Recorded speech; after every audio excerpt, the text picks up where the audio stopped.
মনে আছে? খালেদা জিয়ার অকথ্য ভাষা গালাগালি কে করছে মনে আছে?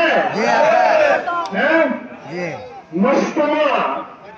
নষ্টমার অর্থ কি? নষ্টমার এবং নষ্ট ছেলে, এটা অর্থ কি? আগে যারা এইভাবে করতাম না, ষড়যন্ত্র করে দল ভাঙ্গা, ওই দিনও পত্রিকা আসছে নাকি?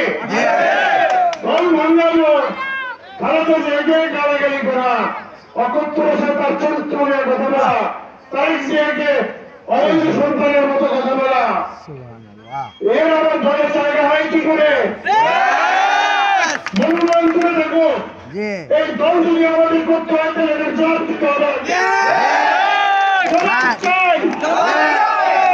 জবাব চাই। দূর সময়ে 17 বছর আগে আমি যখন রাজনীতি করতে চাই নাই, আমার বড় ভাই রাজনীতি করতে চাই নাই, আমরা জাতীয় পর্যায়ে অনেক ভালো জায়গায় ছিলাম। ওইখানে একটি কথা বললে 100 পত্রিকা ছাপা হতো, সারা দেশ জানত। এই তো পরশুদিন প্রেস ক্লাবে বিরাট মিটিং করছে, আপনারা কারা দেখছেন জানেন। সেখানে আমি বলছি যে মনোনয়ন কি হওয়া উচিত, কারণ মনোনয়ন দেওয়া উচিত, যারা তারা এই চোর বাটপার লুটেরা ক্রিমিনাল, ওদেরকে যদি আপনারা আবারও মনোনয়ন দেন তাহলে এইবারের মানুষ কিন্তু ওদের ভোট দেবে না। এবার নতুন প্রজন্ম এবং ভুক্তভোগী বিএনপি কেউ কিন্তু খারাপ লোককে ভোট দেবে না। আমি প্রশ্নকে বলছি, আমি মহাসচিবকে বলছি, আমি আরো স্থায়ী কমিটির অনেক সদস্যদেরকে বলছি। সুতরাং তাদের বোধ হয় তাদের মধ্যে বুদ্ধির উদ্রেক হবে। যখন খালেদা জিয়া তখন কথাই বলে নাই। একটি মহিলা আমাকে যখন দেখে বলল আমাকে আরো বাইকের মনোনয়ন নির্বাচন করতে হবে 2008-এ, আমরা বলছি না। দ্বিতীয়বার আবার দেখছে, আমি বলছি না। তৃতীয়বার বলছি আপনি যখন বারবার বলবেন আমার সম্মানটা রক্ষা করো, আমি চাই ওইখানে এমন একজন প্রার্থী দিতে যাতে নাকি আগের ওই ওটার চেয়ে অনেক অনেক বেশি ভালোবাসা পায় মানুষের কাছে। কিন্তু ভালোবাসা তো উনি দিয়ে আমাকে, মানুষও দিল।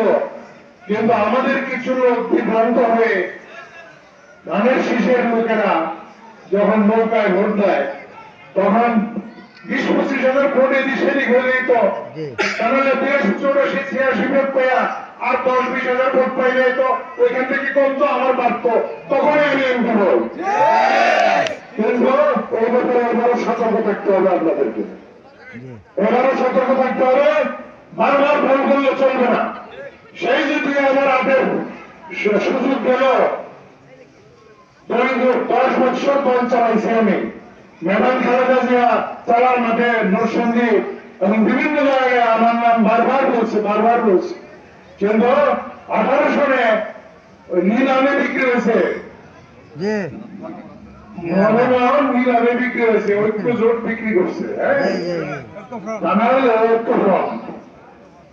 আপনারা সব জানেন, তখন এরকম নির্বাচন হয় নাই, কিছু না। এবং যে নিলামে কিনে আনছে নির্বাচন করেও না, এই যে আমার এক বক্তৃতা, নির্বাচন হয়, তুই নির্বাচন করবি না, তাহলে কেমনে আমি মনোনয়ন আনছি, নির্বাচন করবো না কেমনে? বলে পায়ে পট্টি বান আছে, আপনি জানেন না, পায়ে পট্টি বিন্দু করে বিষয়টা জানেন না। হ্যাঁ, চেষ্টা করে নাই, তাড়াতাড়ি আগাই মারে, বুঝতে পারছেন? সুতরাং এইগুলি আমাদেরকে নিয়ে গত 17টা বছর আমাদেরকে নিয়ে খেলছে বিএনপি কে নিয়ে। বিএনপি অত্যন্ত ভালো একটি দল। জিয়া রহমান যখন এটা প্রতিষ্ঠা করেন তখন কিন্তু লক্ষ লক্ষ লোক ওনার ইচ্ছা দলের ছায়ার নিচে আসছে। কারণ এর আগে আমাদের 71 থেকে 75 খুব দুঃসময় ছিল। আর উন্নত দূরে থাকুক, যান জীবন নিয়ে কারে ধরে নিয়ে আছে পার করে রক্ষী বাহিনী মুক্ত, এরকম অবস্থা, আমাদের এইরকম অবস্থা ছিল। যখন 77-78 সনে বিএনপি ঘোষণা হলো, বিএনপি সংগঠিত হয়, তখন লক্ষ লক্ষ সব ছেড়ে চলে আসছে। আবারও জোয়ার আসবে এবার, এইবার জোয়ার একই জোয়ার হবে। আপনারা সাবধান থাকবেন, আপনারা খেয়াল রাখবেন এবং আপনাদের সৌভাগ্য আবার পরিবর্তন হবে। শহীদ প্রেসিডেন্ট জিয়াউর রহমান যেই ভাগ্য আপনাদেরকে এনে দিয়েছিলেন সেই ভাগ্য আবার ফিরে আসবে।